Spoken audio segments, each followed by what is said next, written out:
Tuhan, bukalah bibirku, agar mulutku memberitakan kemuliaan-Mu. Ya Allah, ingatlah aku sesuai dengan anugerah-Mu. Tuhan, dengarkanlah aku sesuai dengan pertolongan-Mu yang penuh dengan kesetiaan. Kemuliaan bagi Bapa dan Anak dan Roh Kudus, seperti pada permulaan, sekarang dan dari kekal hingga kekal. Amin. Haleluya.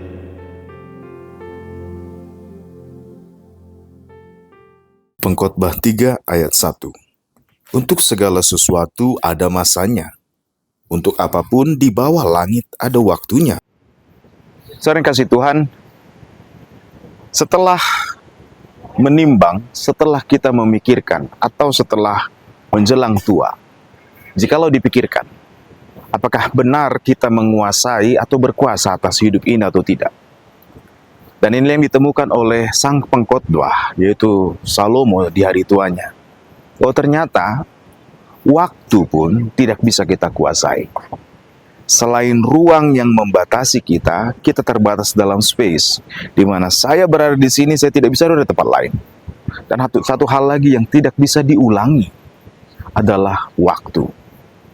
Sehingga sebenarnya setiap peristiwa demi peristiwa yang terjadi dalam hidup kita terjadi dalam waktu manusia yang tidak bisa diulangi, dan cenderung orang akan menyesal ketika sesuatu berlalu begitu saja. Saudara yang kasih Tuhan, segala sesuatu ada waktunya.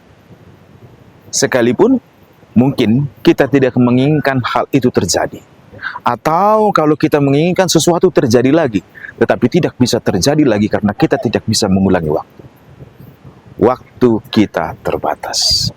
Tapi ada yang jauh lebih dari situ, bahwa Tuhan sendiri punya waktu yang gak terbatas, di mana di setiap waktu kita, Tuhan bisa masuk dan memasukkan kita dalam waktunya. Inilah kasih karunia, di mana kita merayakan arti hidup, makna kehidupan, sekalipun banyak hal tidak bisa kita ulangi atau kita atur dalam waktu ini. Kairos Tuhan akan selalu masuk ke dalam kronos manusia yang dikasihinya. Saudara yang kasih Tuhan, ini adalah karya Tuhan yang menyelamatkan. Waktu Tuhan yang campur tangan atau intervensi dalam kehidupan kita. Dan ini yang maunya kita rayakan selalu dalam kehidupan kita. Sehingga kita bisa maknai bahwa segala sesuatu yang terjadi dalam hidup kita, ada waktu menangis, ada waktu tertawa, ada waktu berduka, ada waktu mencabut, ada waktu menanam, ada waktu membangun, menyusun ulang, ada waktu untuk membongkar. Di setiap itu, waktu Tuhan selalu campur tangan dalam kehidupan kita. Dan inilah sukacita besar menjadi orang percaya. Baik waktu menangis dan berduka, Tuhan mau hadir, Tuhan mau menyatakan kasih. Waktu kita tertawa, Tuhan hadir di sana, bahkan memberi kebahagiaan. Walaupun cenderung orang ketika berbahagia atau dalam keadaan senang melupakan Tuhan. Atau waktu kita dalam kesusahan, berjerih lelah untuk membangun, atau membongkar ulang dan membangun ulang. Bapak Ibu Saudara yang kasih Tuhan, Tuhan selalu mau campur tangan dalam kehidupan kita. Karena Tuhan tahu, kita nggak bisa kuasai waktu kita. Dan hanya waktu Tuhanlah yang membuat kita merayakan kehidupan ini.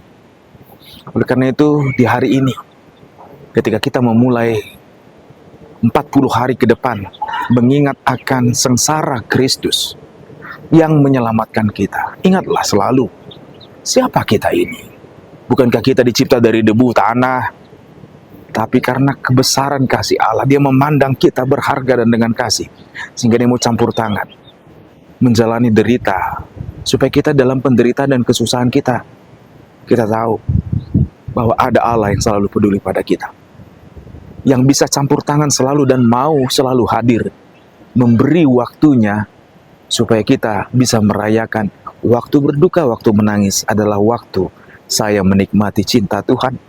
Waktu saya tertawa, saya adalah berbahagia bersama Tuhan. Waktu kita berjuang, Tuhan yang menolong dan memberi kekuatan. Mari Bapak Ibu Saudara yang kasih Tuhan, tetap teguh dalam Tuhan. Cinta Tuhan teramat besar buat kita. Sehingga rayakanlah kehidupan yang Tuhan beri dan waktu yang Tuhan berikan kepada kita dengan hormat bagi nama Tuhan. Dia yang rela menjalani sengsara supaya kita beroleh hidup dan selamat. Biarlah segala pujian bagi Dia dan persembahkanlah waktu kita untuk kemuliaan bagi nama Kristus. Tuhan memberkati.